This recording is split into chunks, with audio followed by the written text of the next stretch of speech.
సంపద సృష్టించాలి, ఆదాయాన్ని పెంచాలి.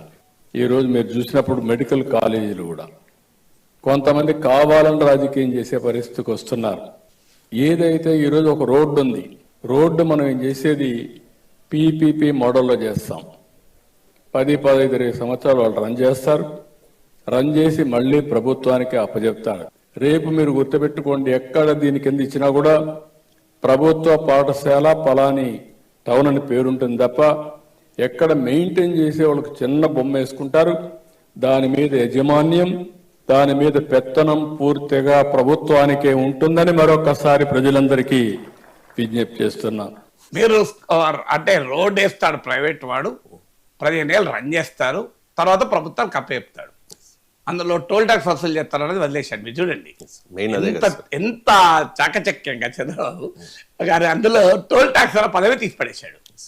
అంటే ప్రైవేట్ వాడు రోడ్ వేస్తాడు, రన్ చేస్తాడు, తిరిగి ప్రభుత్వం కప్పేపుతాడు. వట్టిగా నేను రన్ చేస్తాడా, పల్లెకి రన్ చేస్తాడా, డబ్బులు అడిపెట్టి రన్ చేస్తున్నాడు అంటే ఏంటిది, టోల్ ట్యాక్స్ వసూలు చేస్తాడు. అది చెప్తలేను.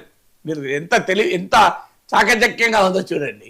తర్వాత ఏమంటున్నాడు, ప్రభుత్వ పాఠశాలగా పేరుంటుంది, డౌట్ లేదు.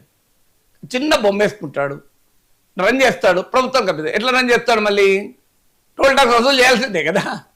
అంటే క్లియర్గా రేపు ఇక్కడ వైద్య కళాశాలలకే పరిమితం కావడం లేదు, రేపు స్కూళ్ళలో కూడా పీపీపీ తేబోతున్నారు.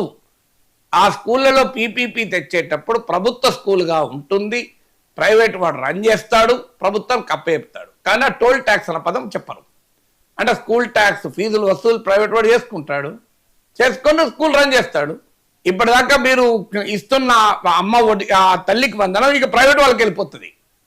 ఇక ఎందుకంటే తల్లికి ఎందుకు పోతుంది, రన్ చేస్తున్నాడు కదా, తల్లిలో పోదిగా స్కూల్. తల్లికి వందనం కాస్త ప్రైవేట్ వాళ్ళకి వెళ్ళిపోతారు రన్ చేసే వారికి, పీపీపీ కదా.